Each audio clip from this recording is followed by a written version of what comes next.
અમરેલી જિલ્લાના બગસરા તાલુકાની નાગરિક સરાફી સહકારી મંડળીના ચેરમેન રશ્વિનભાઈ ડોડિયાના અર્થાત પ્રયત્નથી મંડળ હરણફાળ ભરી રહ્યું છે। ત્યારે બગસરા નાગરિક સરાફી સહકારી મંડળીનો વર્ષ 2023-24નો વાર્ષિક નફો 4.21 કરોડ સુધી પહોંચ્યો છે, જેને લઈ બગસરા સહિત વિવિધ શહેરોમાં 8 શાખાઓ ધરાવતી બગસરા નાગરિક સરાફી સહકારી મંડળીના સભાસદોને ભેટ અર્પણ કરવામાં આવી હતી।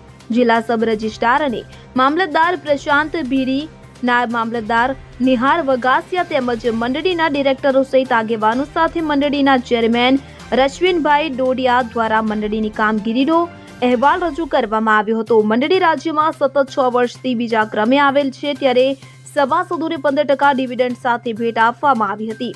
સભાસદોના બાળકોને શિક્ષણ માટે વાર્ષિક 4% લેખે લોન પણ આપવામાં આવી છે। ત્યારે મંડળીનો પ્રથમ વર્ષે ₹1,683 નફો થયો કે જે નફો 4.21 કરોડ સુધી પહોંચ્યો છે। તો બગસરા નાગરિક સહકારી મંડળીમાં 22,000 ઉપરાંત સભાસદો નોંધાયેલ કાર્યક્રમનું સંચાલન મંડળીના જનરલ MD નિતેશ ડોડિયા દ્વારા કરવામાં આવ્યું હતું।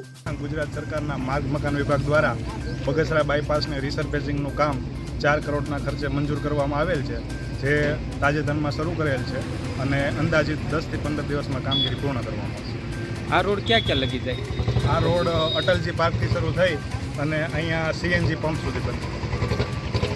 આજ રોજ બગસરા ખાતે બગસરા નાગરિક સરાફી સહકારી મંડળીનો ભેટ વિતરણ કાર્યક્રમ હતો।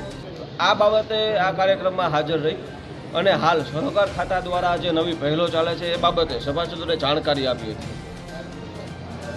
જે સેવા સહકારી મંડળીઓ, દૂધ સહકારી મંડળીઓ અને વિવિધ મંડળીઓ જે છે એમને સરકારે નમૂનારૂપ પ્રવૃત્તિઓ મંજૂર કરી અને લગભગ બધી પ્રવૃત્તિઓ કરવાની છૂટ છે સહકારી મંડળીઓને આપેલી છે, એ બાબતની સભાસદોને જાણકારી આપી। આ ઉપરાંત દરેક જે મંડળીઓ છે એને ગ્રામ્ય કક્ષાએ માઇક્રો ATM મળે અને એ મંડળીઓ જે છે એને ઉપાડ કેશ જે છે જમા અને ઉપાડે બંને ત્યાં ગ્રામ્ય કક્ષાએથી થાય। આ ઉપરાંત સહકારી પ્રવૃત્તિને લગતી વિવિધ પ્રવૃત્તિઓ જો સભાસદોને કરવી હોય તો એ પણ પેટા નિયમ સુધારા મંજૂર થઈ શકે એ બાબતની જાણકારી આપી।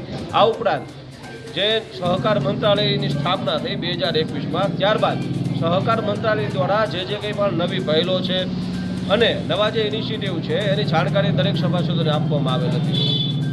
બગસરા મંડળીની સ્થાપનાને 40 વર્ષ પૂર્ણ થયા ત્યારે મંડળી દર 3 વર્ષે સભાસદોને આકર્ષક ભેટ આપતી હોય ત્યારે વર્ષ 2023-24ની લગભગ 70 લાખ રૂપિયા જેવી માતબર રકમની ભેટ મંડળીના 8,000થી પણ કાયમી સભાસદોને આપવાનો શુભારંભ જિલ્લા રજિસ્ટ્રાર સાહેબની ઉપસ્થિતિમાં, મામલતદારશ્રીની ઉપસ્થિતિમાં અને મંડળીના સ્થાપક ચેરમેન રશ્મિનભાઈ ડોડિયા સહિતના વિશાળ સંખ્યાના સભાસદોની ઉપસ્થિતિમાં આજે શુભારંભ કરવામાં આવ્યો છે અને આ ભેટ 1 મહિના સુધી દરેક સભાસદોને મળી રહે તે માટેની વ્યવસ્થા એ મંડળીના મેનેજમેન્ટ તરફથી કરવામાં આવેલ છે।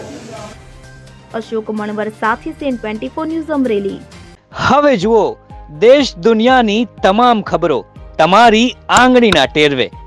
ઉઠાવો મોબાઈલ અને Google Play Store પરથી ડાઉનલોડ કરો અમારી CN24 ન્યૂઝ મોબાઈલ એપ।